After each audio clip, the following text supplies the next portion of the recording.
This is Atlantic Television Network Global News. First, the headlines. Court fixes February 19 to hear Edison Ehia's case. Idahosa wins APC governorship candidate in Edo State. EFCC uncovers missing 17 billion naira in humanitarian ministry. FEC plans memo on tax reform panel's recommendations. U.S. President Biden promises Ukraine $60 billion war aid package. Kanu says Ehimba will attract foreign partnerships. Singer Charlie Poppy, Israel DMW injured in car crash.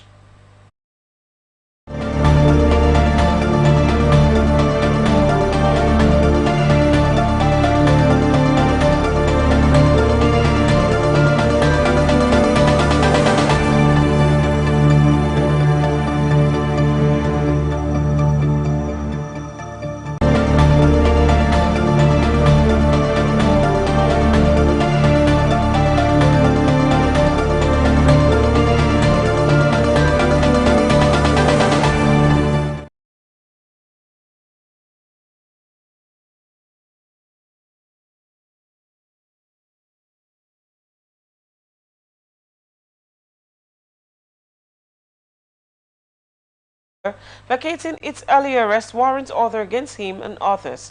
Justice Emeka Nwite fixed the date after counsel for Ehia and 5 others, Femi Falana SAN and Oluwale Aladedoye SAN, filed separate applications to the effect, while Falana filed a motion seeking an order to set aside the January 31 order made by Justice Nwite. Aladedoye filed an application for a stay of execution of the arrest order. The judge had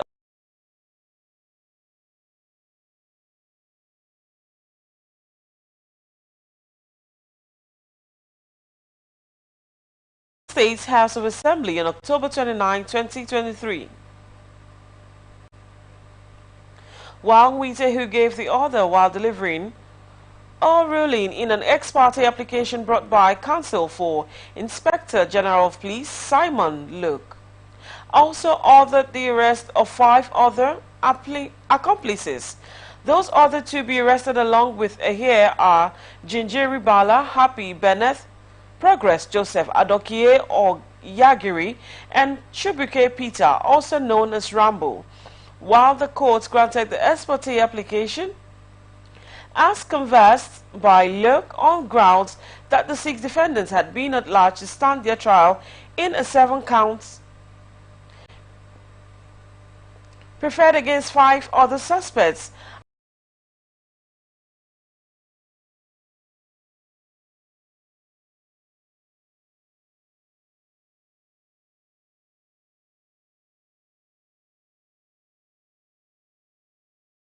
On a 7-count criminal charge bordering on terrorism and murder, declared Ehia and 5 others to be at large wanted.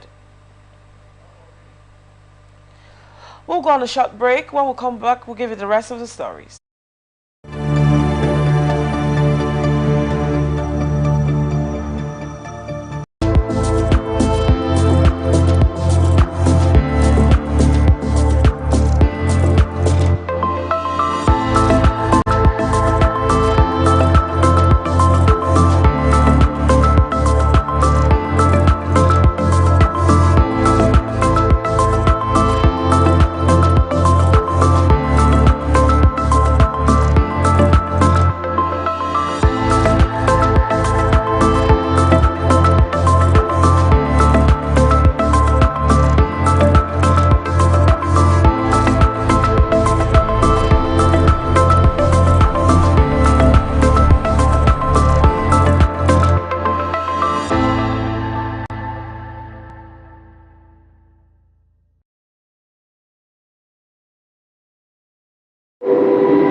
Welcome back. Minister of the Federal Capital Territory, Nyesom Wike, says his political camp would defeat any opposition in 2027 elections. The FCT minister claimed that the leadership of the All Progressives Congress and the People's Democratic Party are united in Rivers State ahead of the next general elections. The Minister of the Federal Capital Territory, Nyesom Wike, expressed confidence that his political camp would defeat any opposition in the 2027 elections.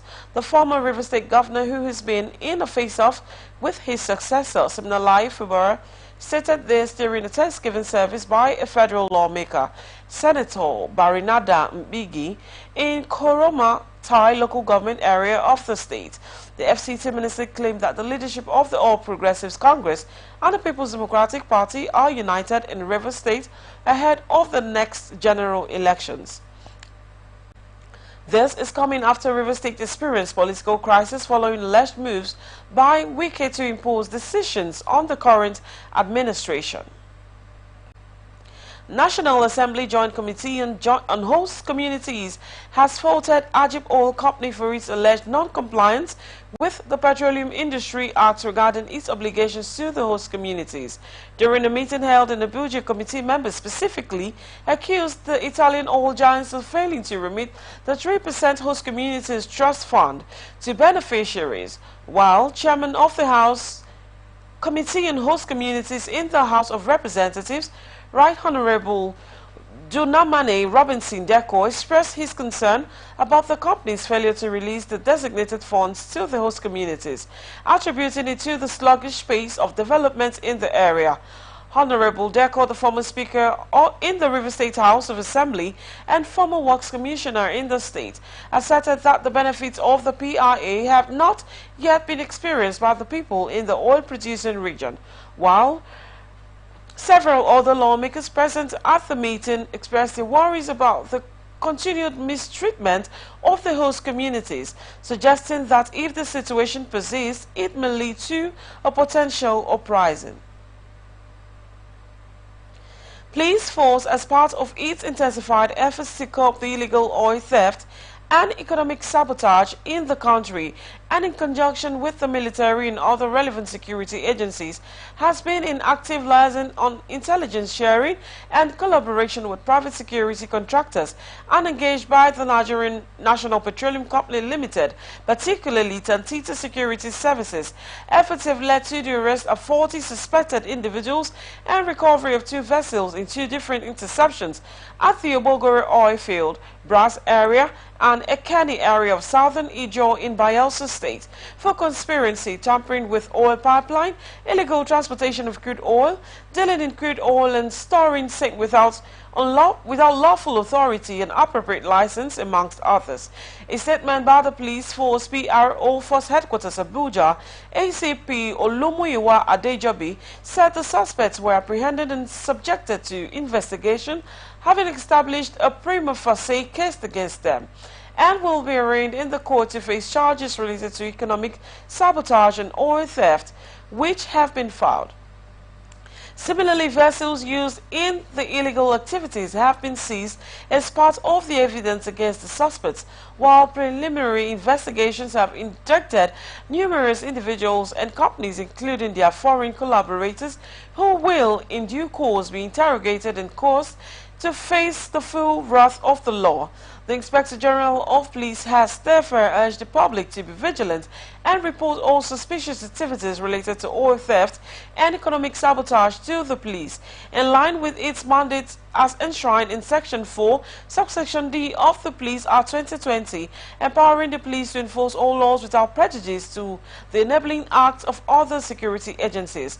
The IGP stressed that the police is committed to improve synergy with all relevant stakeholders, including other government security agencies, who is putting an end to the illegal activities of oil theft, economic sabotage in the country, and will continue to intensify its strategies and operations to curb same, while not hesitating to bring to justice any individual, group involved in such illegal activities.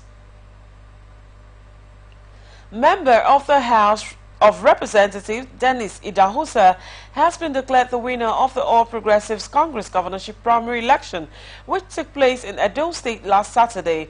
He pulled a total of 40,483 votes to become the candidate of the APC in the September 21 governorship election in the state. Announcing the results, Imo State Governor Hope Uzodinma, who is also the chairman of the APC Primary Election Committee, said that having pulled the highest number of votes among the 9 aspirants, Idahosa becomes the candidate for the party, and there was a mix-up on where the secretariat of the committee was, noting that the Proti Hotel and Lushfield Hotel, where results were announced earlier today, was the authentic secretariat.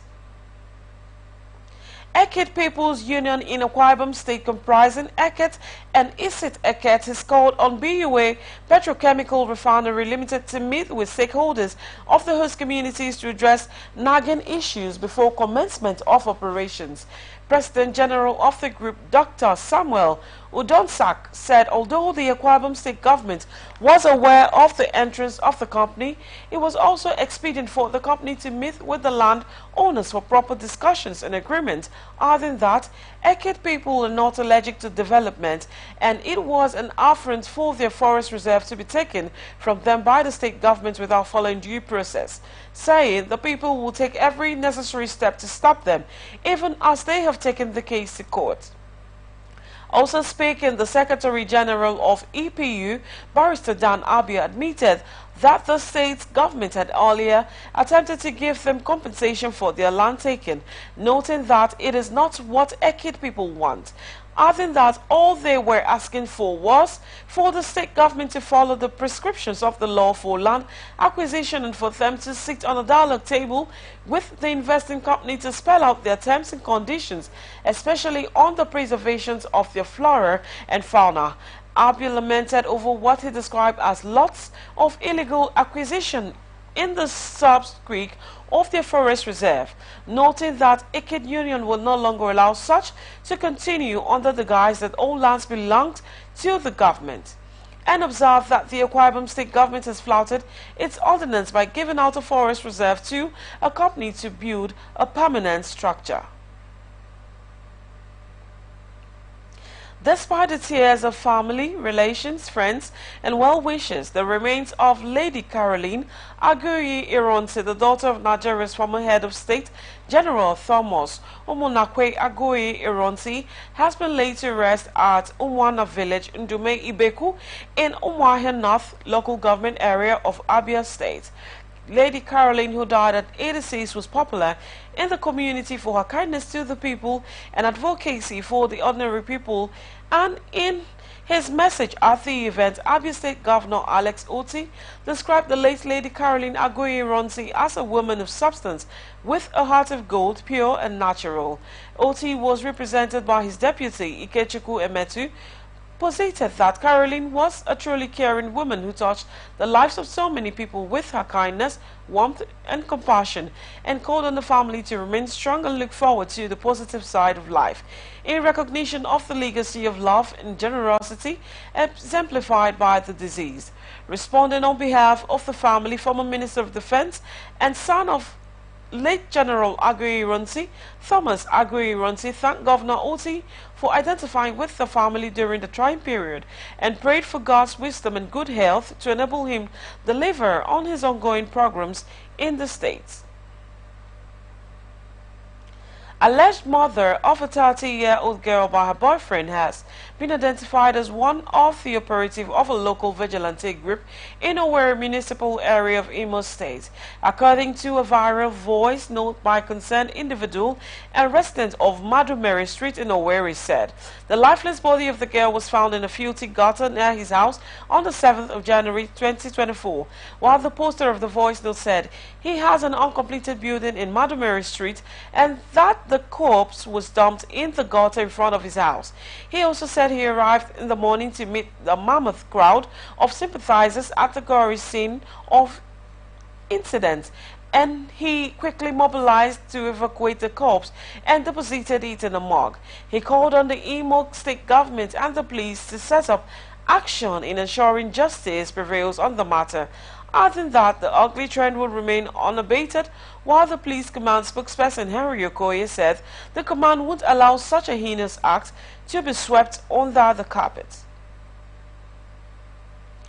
Police has finally arrested Mrs. Adachiku Okafor, a lawyer who allegedly abused her 10-year-old house help.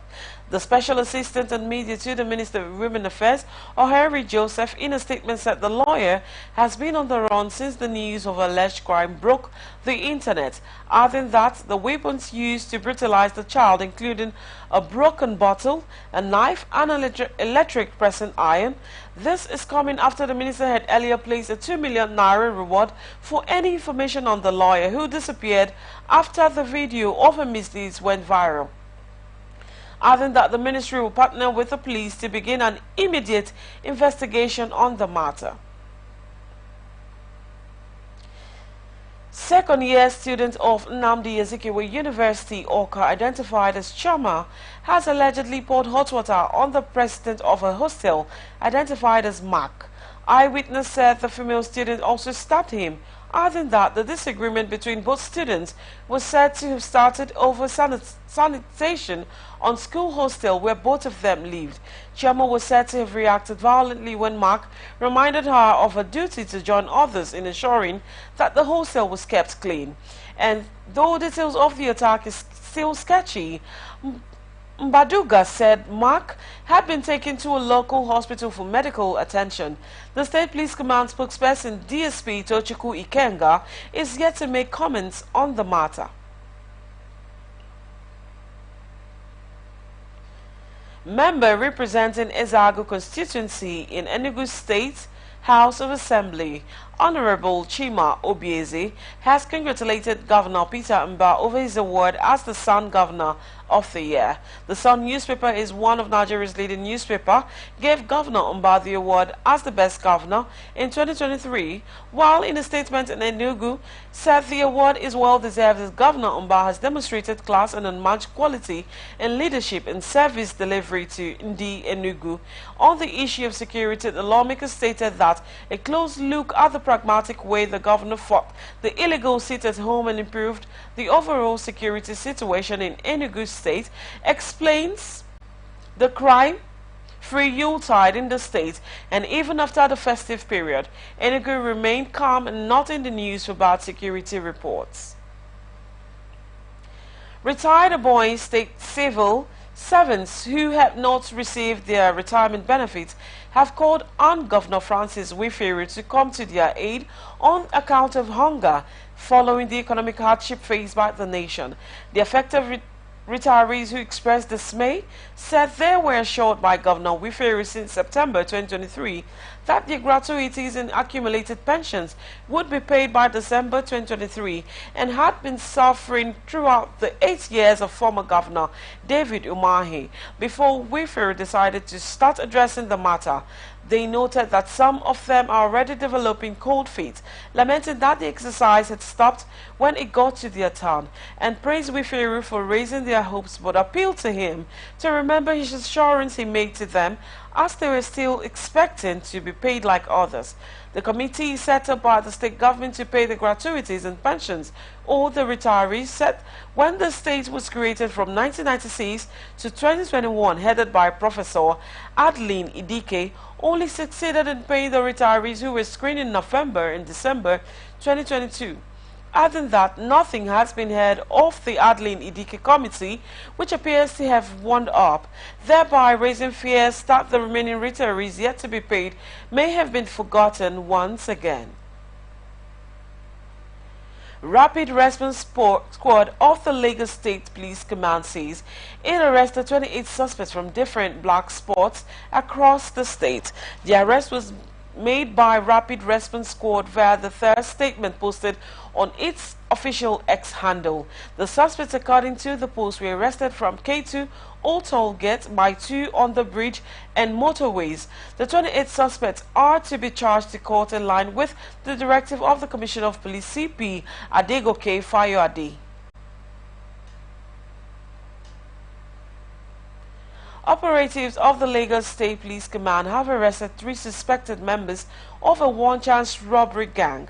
A statement shared on the command's X-handle said, "One chance is commonly used in Nigeria to refer to a robbery that takes place when criminals disguised as commercial drivers pick up unsuspecting passengers intending to rob them."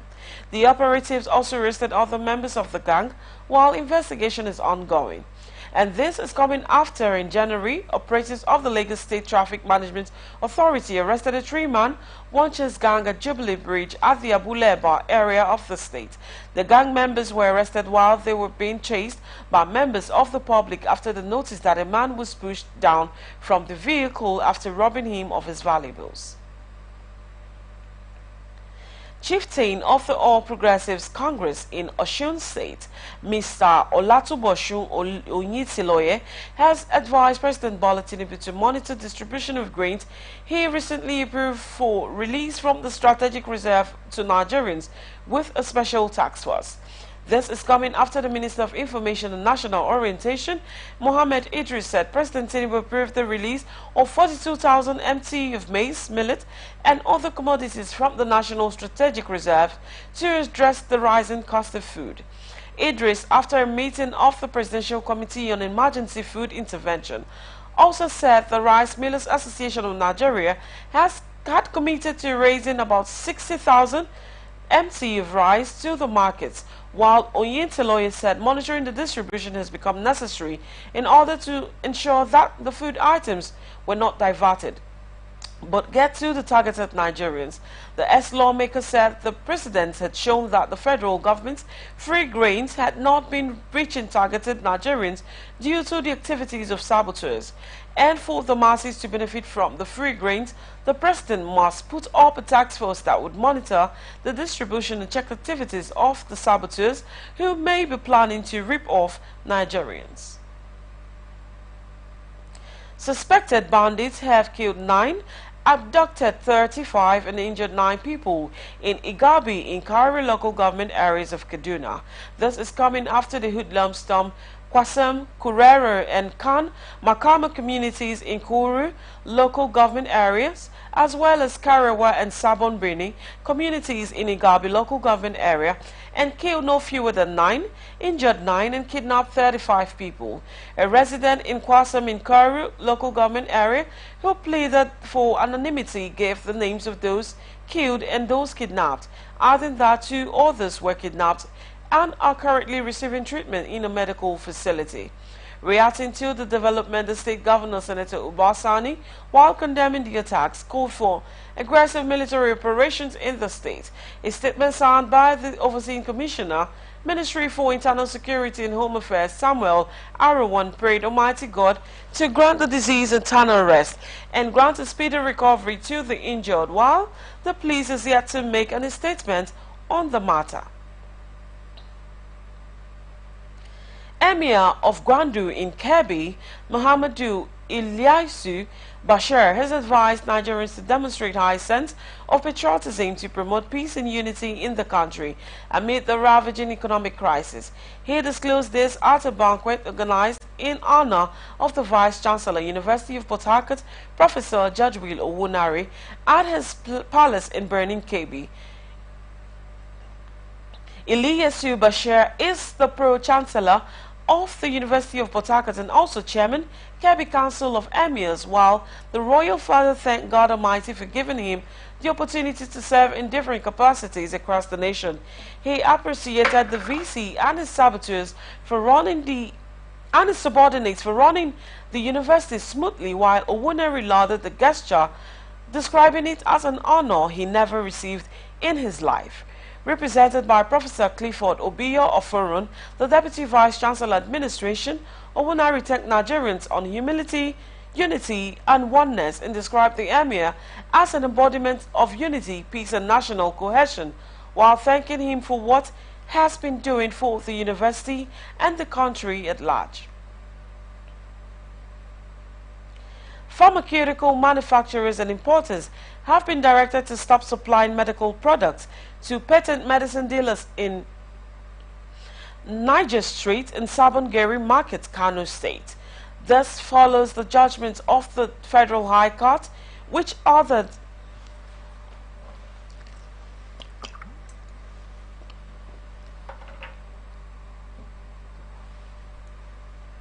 the medicine merchants to immediately vacate the Sabongeri market and relocate to the Coordinated Wholesale Center in Dangwaru, Kano State.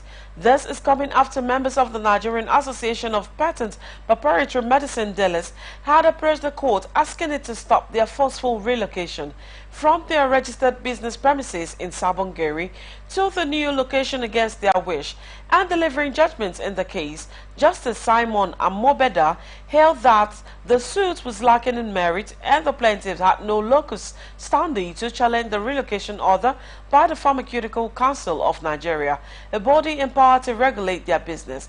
In a joint statement by the National Food Agency for Food and Drug Administration and Control and PCN, the rationale behind the directive was to prevent distribution of substandard and falsified medicines in the state. Labour Party chairmen in the 36 states have asked its national chairman, Barrister Julius Abure, to step aside for proper and fair investigation into the allegation of misappropriation of parties' finances leveled against him. The call was made by Forum of Labour Party states chairmen in the 36 states of the Federation in Abuja, led by Comrade Solomon Ndem, Plateau State Labour Party chairman. This is coming after Oluchi Opara, Labour Party National Treasurer, had earlier asked the Bureau to account for 3.5 billion naira generated from the sales of nomination forms and other activities ahead of the 2023 general election. Operatives of the Economic and Financial Crimes Commission have uncovered a fresh fraud of 17 billion naira linked to the Federal Ministry of Humanitarian Affairs, Disaster Management and Social Development. This is coming after EFCC officials who were originally working on the alleged 585 million naira fraud, which led to the suspension of Minister of Humanitarian Affairs, Betta Edu, was shocked to uncover some previously unreported cases totaling 17 billion naira. While investigations are continuing on the matter involving the former minister in the ministry during the administration of President Muhammadu Buhari, Ajia Sadiya Omar Farouk, and the suspended Chief Executive Officer of the National Social Investment Program Agency, Hajia Halima Shehu. The EFCC said Shehu had been cooperating well with investigations, and the 30 billion naira of the 37 billion naira traced to Omar Farouk has been recovered. General Officer Commanding 2 Division Nigerian Army Major General Bamidele Alabi has commended troops for their commitment and unrelenting efforts in tackling various security challenges. Captain Njoka Irabo, Acting Assistant Director, Army Public Relations, Nigerian Army College of Education, in a statement said, General Alabi at the Joint West African Social Activities for year 2023, organized by Headquarters 22 Armored Brigade, Nigerian Army Institute of Science and Education, Technology, Nigerian Army College of Education, Sobi Cantonment, Ilorin on 17 February 2024 said, the celebration of the Wasa is an age-long tradition and social activity of the Nigerian Army that creates a platform for interaction between officers, soldiers, members of their families and the civil populace in a conducive atmosphere. General Alabi, who was represented at the event by the Provost Nigerian Army College of Education, Major General Omar Babangida, appreciated the Chief of Army Staff, Lieutenant General Tarid Labaja, for his unique leadership, especially in providing funds for the WASA, which shows the degree of importance attached to sustaining the culture and traditions of the Nigerian Army. People's Democratic Party Youth Wing has advised President Bola Tinubu to seek the guidance of former Presidents Olusegun Obasanjo and Goodluck Jonathan on how to move Nigeria forward. The Youth Wing said Nigeria needs a leader who can steer the country towards economic recovery, adding that Tinubu has failed in leadership the country's economy. A statement signed by Usman Okia Austin National Coordination of PDP Youth Frontier said former President Muhammadu Buhari spent 8 years in office blaming Jonathan and the PDP, adding that today Tinubu and his team are following the same pattern, blaming the APC government on the Buhari. Okai noted that Tinubu's role in Lagos State's development is overstated because it benefited from its strategic location and previous status as the Federal Capital Territory before being relocated to Abuja by Ibrahim Babangida.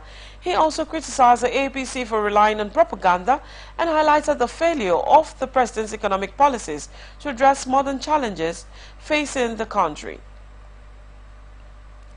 Former speakers of state houses of assembly of Nigeria have recommended price control mechanisms and subsidies for essential commodities as ways of reducing the prevailing hardship across the country. The former speakers, who held a meeting in Adamawa State under the leadership of former Speaker and immediate past governor of Plateau State, Simon Lalang, advised that quick and definite measures are required to restore normalcy to the national economy. A communique on the meeting said it came to the conclusion after having an understanding on the burden placed on citizens due to the rising cost of living and resulted to concerted efforts to mitigate inflationary pressures through effective price control mechanisms as well as subsidies for essential commodities and social welfare programs targeting vulnerable populations. The communique signed by the chairman of the ex-speakers conference, Simon Lalang, advised on improving infrastructure, particularly in transportation and energy sectors, that will reduce the cost of goods and services and enhance overall living standards of the citizenry. The conference frowned at the failing value of the naira and requested the relevant authorities to find appropriate solutions and also advise the president on prudent fiscal management, diversification of the economy, and the promotion of local production and entrepreneurship, as well as strengthening institutions responsible for monetary policies and implementing measures to attract foreign investments and foster economic growth to stabilize the exchange rates. PDP presidential candidate Atiku Abubakar has disagreed with the wrong policies of President Bola Tinubu's administration to cause untold pain and distress on the economy, adding that the government has demonstrated sufficient poverty of ideas to redeem the situation. He said, if the government will not hold on their usual hubris, there are ways that the country can walk out of the current crisis. After a careful assessment of the state of economy at the twilight of the last administration, he said, the economy of the country was heading for the ditch and came up with a number of policy prescriptions that will rescue the country from getting into the mess, while President Tinubu said his ideas encapsulated in the policy document titled My Covenant with Nigerians on the following prescriptions: that his administration has signed on to a commitment to reform the operation of the foreign exchange market, and there was a commitment to eliminate multiple exchange rate windows, and the system only served to enrich opportunists, rent seekers, middlemen, arbitrageurs, and fraudsters.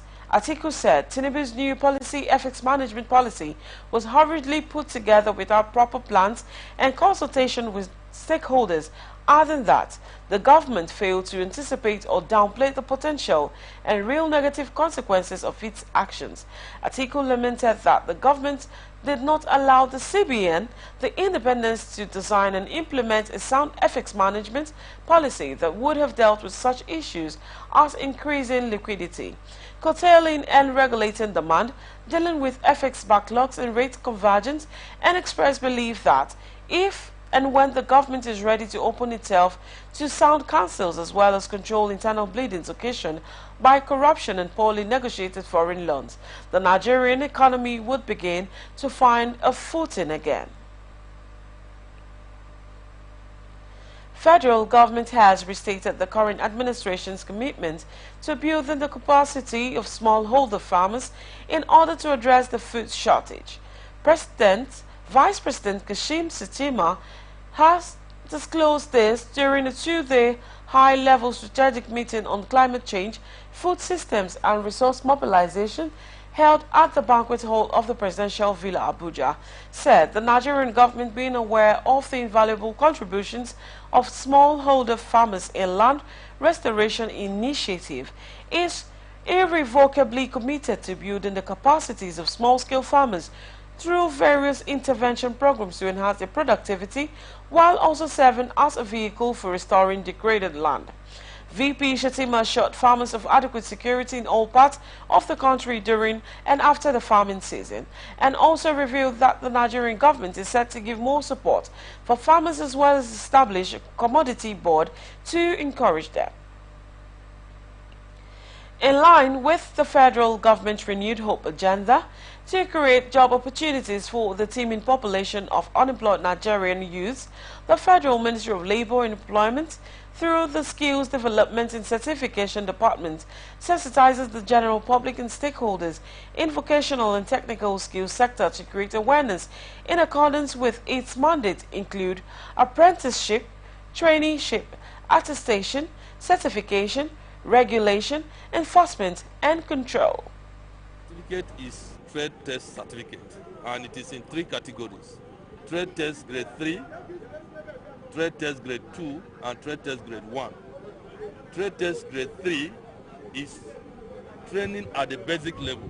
When you have knowledge at the basic level, we issue you with trade test grade 3. Where you have reasonable knowledge, such that you are finished from a technical school or a vocational training center, we give you trade test grade 2.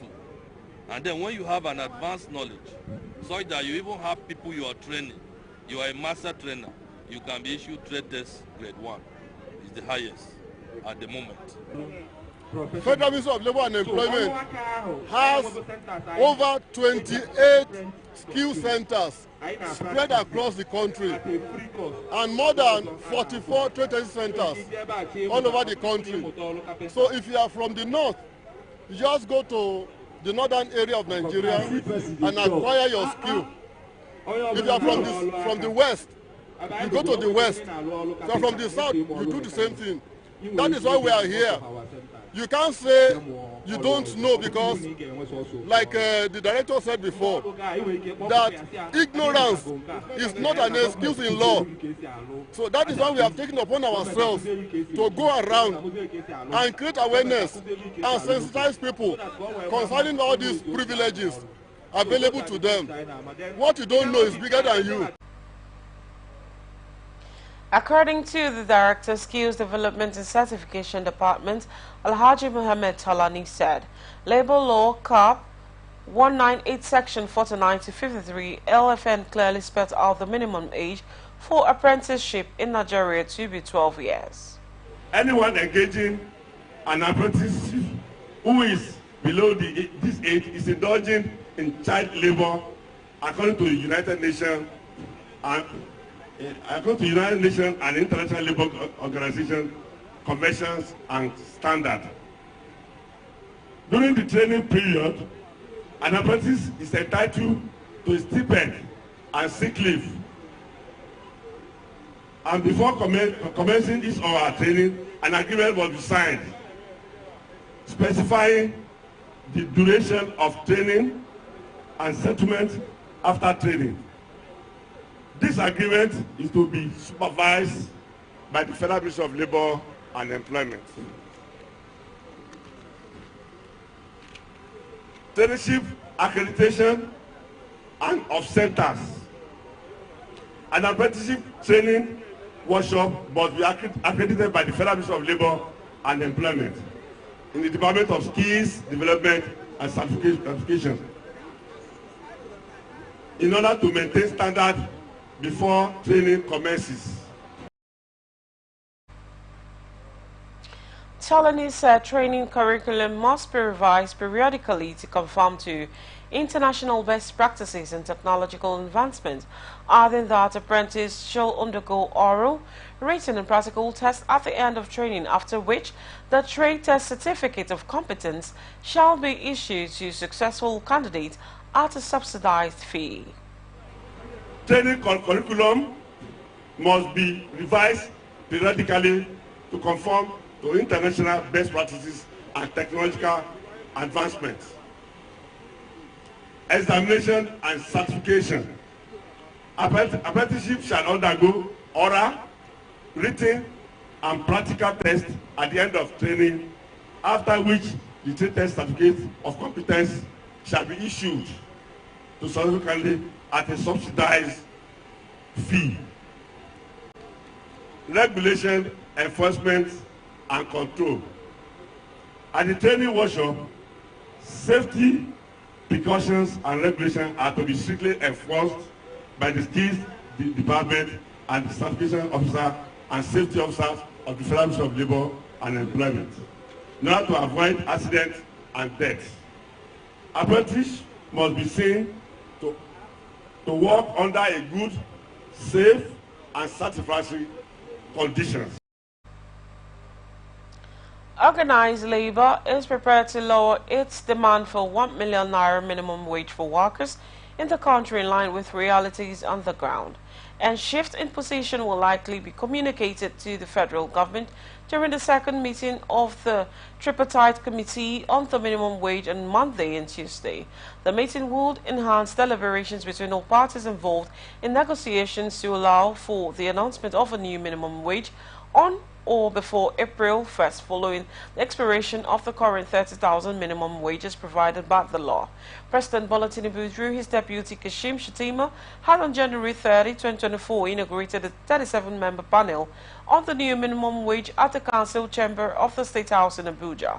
While its membership cuts across the federal and state governments, the private sector, and organized labor.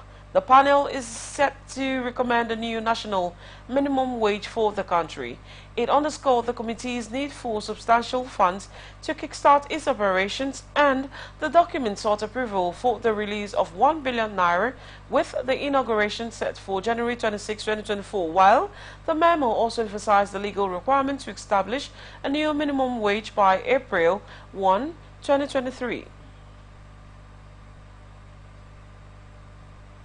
Students from over 155 institutions may be barred from processing direct entry admissions owing to failed verification from the certificates awarding institutions.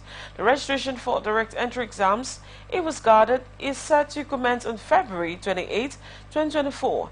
In February 2023, JAMB issued an advisory to guide candidates seeking to gain admissions through direct entry in the 2023-2024 academic session, and according to JAMB, the advisory was basically to address the issue of candidates using unacceptable or forged A-level certificates qualifications to gain admission.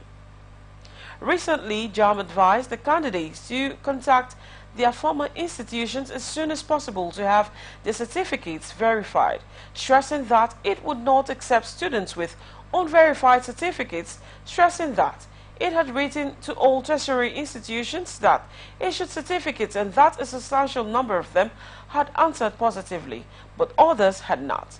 A memo by JAMB to some of the institutions in Abuja said the board had introduced measures to help address the discovered emphasized tricks and sharp practices by candidates who intend to use unacceptable or forged A-level certificates and qualifications to gain admission. And one of the measures was the verification of the claim qualifications with the awarding bodies and institutions. Teachers and lecturers in various institutions of learning across the country are now required to sign the Prevention of Sexual Exploitation and Abuse Code of Conduct form. The action is part of measures to check the alarming rate of sexual-related violence in learning institutions across the country. The development is in accordance to the standard operating procedure for the prosecution of perpetrators of school-related gender-based violence cases in Nigeria, recently launched by the Federal Ministry of Justice and Education. And it is prohibited for teachers to engage in sexual relationships with direct beneficiaries between 18 and 24. Teachers are also barred from holding, hugging, or touching students, learners in an inappropriate or culturally insensitive way, while teachers are prohibited from staying in secluded areas alone with students. Currently, a University of Calabar law professor Cyril Ndifong is facing trial on accusations of sexual harassing students of the faculty, while an independent corrupt practices and other related offences. Commission star witness, a diploma graduate of the department, accused Ndifong of demanding her virginity and oral sex in exchange for admission into the LLB program. Executive Secretary of the Nigerian Education Loan Fund, Akin Sawyer, says student loan will be disbursed directly to the institutions of applicants to avoid diversion. He also said individuals who obtain the loans will be made to repay their loans 2 years immediately after completion of the mandatory National Youth Service Corps. Sawyer made this known during a meeting with the Executive Secretary of the National Universities Commission, Chris Mayaki, in Abuja, adding that the education loan would also be funded through donations, gifts, endowments, and revenue accruing from any other source. Meanwhile, the lecturers under the auspices of the Academic Staff Union of Universities, the Federal University of Technology, Akure chapter, has again reiterated its rejection of the proposed students' loan scheme initiated by the President Bola Tinubu-led administration. The lecturers described the scheme as a way to stop the public universities of funds, and also saying if implemented, it would further stifle Nigerian indigent students. The chairman of ASU of the FUTA, Professor Pius Mogaji, stated this during an award of scholarship to some brilliant and indigent students of the institution, stressing that the proposed scheme would keep students in permanent debt, adding that it would starve public universities of funding by the government. You are watching the Global News on Atlantic Television Network. We will be back after this break.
Welcome back. This is the Global News on Atlantic Television Network.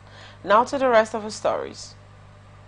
House of Representatives Special Committee on Crude Oil Theft says with the Chief of Naval Staff Vice Admiral Emmanuel Ogala, there will be deliberate decision on collaborative strategies to protect pipelines and other critical facilities in the nation's oil and gas industry. The chairman of the committee, Al-Hassan Ado Dogowa, who led the delegation to the Nigerian Navy headquarters, Abuja, pledged the readiness of lawmakers to play their part in the President Bola Tinubu-led administration's quest to revamp the oil and gas sector in the country. The chairman also assured of a possible consideration for improved funding for the Navy to enhance their policing duties in defending and protecting our critical assets in the oil and gas industry. The committee, however, expressed concerns over the delay in the prosecution of suspected criminals arrested by his men stationed to provide security for oil and facilities, and called on the lawmakers to create a legal framework to harmonize government-owned security agencies with private security firms for optimal results. Up next is business news. President Bola Tinubu has received another interim report from the Presidential Committee on Fiscal Policy and Tax Reforms led by Mr. Taiwo Oyedele. Chairman of the Federal Inland Revenue Service, Dr. Zak Adedeji, highlighted the non-implemented aspects of the committee's quick wins presented to Tinubu last October, while Oyedele briefed the President on the current status of the committee's assignment since its inauguration on August 8, 2023.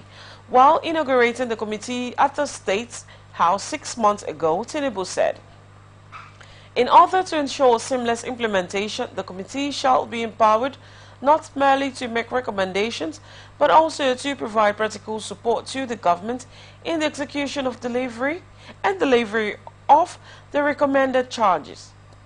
He argued that multiple taxation had shrunk the federal government's internal revenue pool rather than increasing it, adding that only 10 taxes were generating 96% of revenues. Explaining the recommendations contained in the quick wins last October, the senior special assistant to the President on Media and Publicity, Mr. Temitope Ajayi, detailed them to include presidential executive orders that will address the duplication of functions in the public service and ensure prudent public financial management, the imposition of excise tax on foreign exchange transactions outside the official market, and the impediments to export promotion and bottlenecks regarding export expansion grants to be addressed. The report also recommended an emergency economic intervention bill for an increase in personal income tax exempt threshold and personal relief allowance, a tax break for the private sector in respect of wage increase to low-income earners, transport subsidies, and net increase in employment, and amendments to redirect certain revenues accruing to some ministries, departments, and agencies, and windfall revenue from levy side to field products to fund suspended multiple taxes. The intervention bill is also meant to remove impediments to global employment opportunities, outlaw sales of forex outside the official market, implement changes to promote the export of services and intangibles, and remove restrictions on repatriation of export proceeds to purchase raw materials. It contains recommendations for ministerial directive and other on the suspension of value-added taxation on diesel and tax waivers on compressed natural gas, CNG conversion, and renewable energy items, a comprehensive review of tariffs on the 43 items, and import policy on other items prohibited for imports, and reforms of withholding tax regulations to ensure simplicity and ease pressure on working capital for businesses. The Oyedele Committee also called for a memorandum of understanding with states on spending framework for subsidy removal and forex reform windfall, including a national portal to track utilization and suspension of multiple taxes which burden the poor and small businesses. President Bola Tinubu has declared Nigeria's readiness to host the African Central Bank in line with the vision of the Abuja Treaty. Tinubu, who made this declaration at the 37th Ordinary Section of the Assembly of Heads of State and Government of African Union in Addis Ababa, Ethiopia, said his administration would engage the African Union Commission in collaboration with member states to ensure that the bank takes off as scheduled in 2028. According to him, Africa's success in addressing its challenges hinges on the firmness of its resolution built on a foundation of deep-rooted solidarity of it is to avoid perpetuating existing problems and creating new ones. Speaking on the military takeovers in the republics of Guinea, Burkina Faso, Mali, and Niger, and the exit of 3 of these nations from ECOWAS, the president said disagreements over the unconstitutional changes of governments should not mean a permanent rupture of the abiding lines of regional unity and cooperation. Economic and Financial Crimes Commission has established a task force against illegal forex trading and naira abuse, adding that the Commission is combating illegal forex trading against the backdrop of the continued depreciation of the naira against the US dollar. According to data from the Financial Market Infrastructure Group Warehousing, also known as FMDQ, the naira depreciated while the EFCC had arrested several suspects in the past in connection with illegal forex trading and abuse of the naira notes in public functions. 2023 Super Eagles and also the Anti-Graft Agency in February secured the conviction and sentencing of a Nigerian actress Oluwa Darasimi Omosheyin to 6 months imprisonment for spraying and stepping on naira notes. Delivering judgment, Justice Anake sentenced her for the offense with an option of 300,000 naira fine to be paid into the consolidated revenue accounts of the Federation. Stakeholders say they are joining the efforts of government in tackling the growing problem of food insecurity and malnutrition in the country. The event was themed Building a National Collaborative Mechanism for Nutrition in Nigeria, a catalyst for change. Executive Director of the Global Alliance for Improved Nutrition, Lawrence Haddad, said, "The battle against food security and malnutrition must be intentional, deliberate, and in consonance with the realities of the lower class of society." On his part, the National Director of the Sun Business Network, Tomisin Odumbaku, emphasized on the need for concerted efforts in strategic partnerships to accelerate meaningful progress in making affordable, healthier food available and accessible, while the country director, Gain Michael Ojo, said that a wide range of issues such as climate change and insecurity had negatively impacted food production in the country. Federal Airports Authority of Nigeria has reopened the 3.9-kilometer runway of the Murtala Mohammed International Airport, Lagos, after almost 11 months of maintenance repairs. In March 2023, FAAN announced a temporary closure of the international runway of the Lagos Airport. The links 2 and 3 of the taxiway are now operational, providing international airlines an alternative runway aside from the domestic runway. Earlier, the Nigerian airspace had issued a notice to airmen announcing the opening of the runway after midnight of February 15, and due to last minute, they had yet to be closed. Inspectors of the regulatory authority, Nigerian Civil Aviation Authority, stopped airlines from using the runway. You are still watching the news on Atlantic Television Network. Up next, international tidbits. World Health Organization has said Gaza's Nasser hospital has ceased to function following an Israeli raid. Israel Defense Force said troops entered the complex while intelligence indicated hostages taken by Hamas were being held there, while WHO said it had not been allowed to enter the site to assess the situation. Israel has been focusing its campaign against Hamas in the southern Gaza city of Khan Yunis and has indicated it may continue to South Rafah. The Hamas-run health ministry in Gaza says only 4 medical staff were left in the hospital trying to care for the remaining patients, while the Israeli military said its troops had been told to keep the hospital running and that food and water had been delivered. Asked about the state of the hospital this morning, an army spokesman said only that they were checking. Fighting had raged around the Nasser site for weeks, and Israel has repeatedly claimed Hamas is using hospitals along with schools as operational bases, while the Israeli military says it has killed about 20 Hamas fighters and seized numerous weapons in the area of the hospital. Pakistani politician who won a seat in the last week's controversial national elections has given it up because he says the vote was rigged in his favor. Hafiz Naeem or Rahman of the Jamaat-e-Islami party had been named the victor of the provincial assembly seat PS129 in the city of Karachi. He said that while he had received more than 26,000 votes, the independent candidate Saif Bari, backed by the PTFI, had received 31,000 votes, and these were presented as 11,000 votes, while Pakistani electoral authorities have denied the allegations. Thailand's convicted former Prime Minister Thaksin Shinawatra has arrived at his mansion in the capital, Bangkok, after being released on parole. The billionaire was freed from police hospital where he had been serving a one-year jail sentence for corruption and abuse of power, and was detained as soon as he returned to Thailand last August from 15 years in self-imposed exile. He did not spend a single night in jail after complaining of health problems. Both Thaksin's original 8-year prison term was commuted to 1 year by Thailand's king just days after he returned from exile. The handling of the case has led to criticism from many Thais who say the rich and powerful are often given privileged treatment. Thaksin, Thailand's most successful elected leader, has long been feared by conservative royalists who have backed military coups and contentious court cases to weaken him.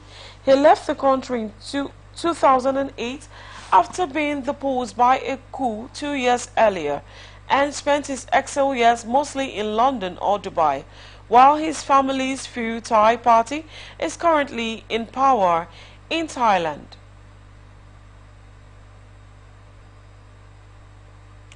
UK government is currently making plans to permit foreign dentists to practice their profession without undergoing a qualification exam in a bid to address the shortage of dentists. The proposed changes therefore aim to expedite the process, allowing foreign dentists to commence work sooner, while dentists from non-European countries must pass an overseas entrance exam to work in Britain. The General Dental Council would therefore be empowered to provisionally register dentists based on its assessment of their qualifications, ensuring patient safety and care quality are held, while dentists on the provisional register would require supervision. A significant majority of NHS dental practices are unable to accommodate new patients, resulting in a notable increase in emergency room visits for dental issues, particularly among children with tooth decay, and the shortage of NHS dentists has led to long queues forming outside a new dental practice in Bristol, the first in the city to accept new patients in over 6 months.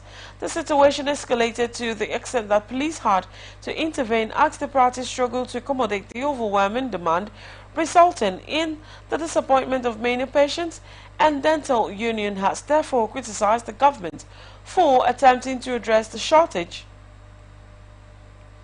without tackling the underlying issues deterring dentists from NHS work.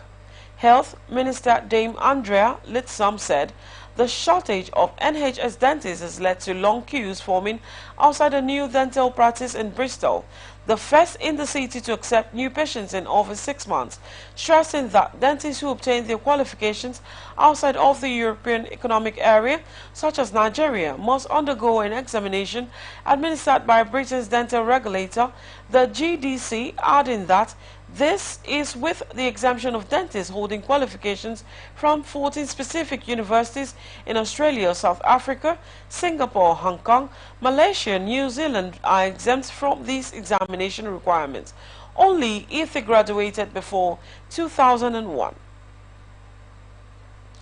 U.S. President Joe Biden has promised his Ukrainian counterparts that $60 billion in military aid is on its way to support the country.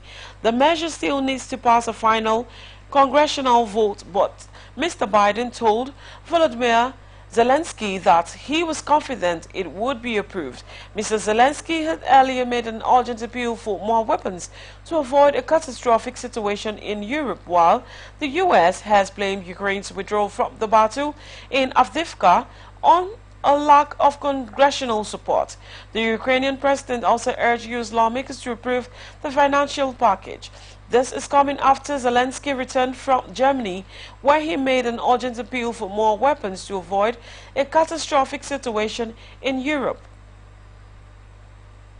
Here now is ATN Sports News. Enyimba chairman Kanu Wankwo has assured that the team will continue to attract foreign partnerships to the club. The Arsenal legend said the aim is to restore the lost glory of the people's elephant on the continent, adding that the recent partnership with Norwegian side Hamcom FC will be of immense benefits to the club and the state. This is coming after the top management of the Norwegian outfit are currently in Aba on a 7-day program to work, train and select exceptional talents to further their career abroad. Inter Miami striker Luis Suarez has claimed he almost signed for Real Madrid. As a replacement for Karim Benzema, Suarez said he chose to join Barcelona, instead scampering a move to Arsenal for Benzema. According to him, the infamous bite on Giorgio Chiellini during the 2014 World Cup saw Madrid drop interest. He also said before the 2014 World Cup, Real Madrid wanted him as they wanted to sell Benzema to Arsenal. Liverpool legend Jamie Carragher has advised Thiago Silva stays at Chelsea, and Silva was missing as the Blues held Manchester City to a 1-1 draw on Saturday. The Brazilian picked up an injury during a 3-1 victory at Crystal Palace, while Mauricio Pochettino started Axel Disasi and Levi co-wheel against the City of the Etihad. Both of them helped the Blues earn a point against Pep Guardiola's men, while Carragher was especially full of praise for Disasi and compared him with the club's former skipper John Thierry. Silva has not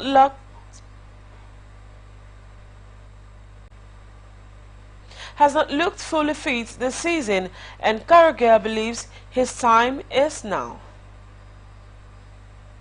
Real Madrid says it is planning to hand Kylian Mbappe their iconic number 10 shirt to join them ahead of next season. Mbappe will not take the famous number 7 shirt that was worn by his idol Cristiano Ronaldo. According to Mundo Deportivo, the shirt is currently worn by Vinicius Jr. and Mbappe will not get it unless the Brazilian leaves or decides he wants to change squad number. However, Luka Modric, who wears the number 10 shirt, is set to leave at the end of the season, leaving it free for Mbappe, while the Frenchman is expected to leave Paris Saint-Germain this summer and has also been linked with Arsenal and Liverpool. And now, entertainment news. Davido's logistics manager, Israel DMW, and singer Charlie Poppy were involved in a car accident and injured. This is coming after Charlie Poppy on Saturday night held a concert in Abuja, while Israel, who was backstage to provide support for Charlie Poppy at the show, made this known on his Instagram story.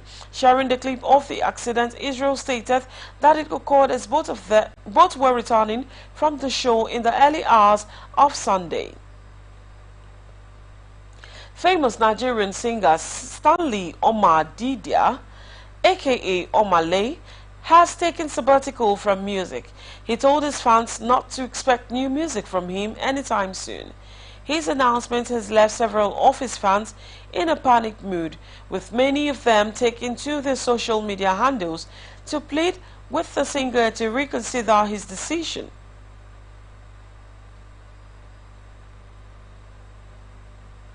And that's the global news for tonight.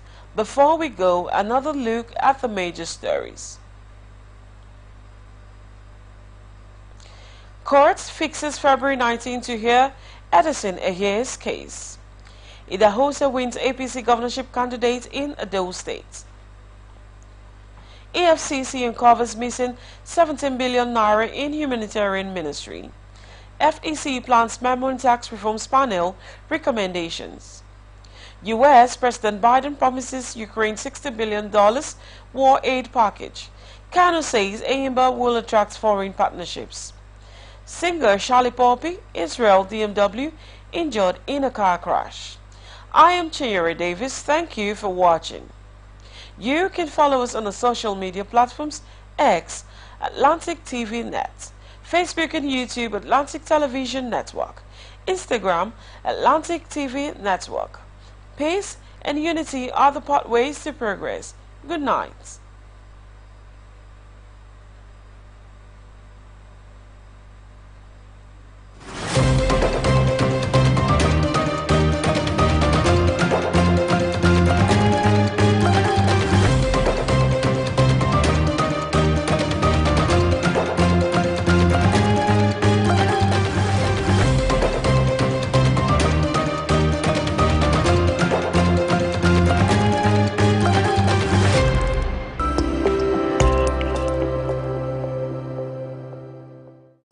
From the line across the ocean to the land beyond the mountains, through the Sahara, we bring on sport news, live analysis, expert discussions on trending stories in politics, business, socio-economy, sports, and documentaries.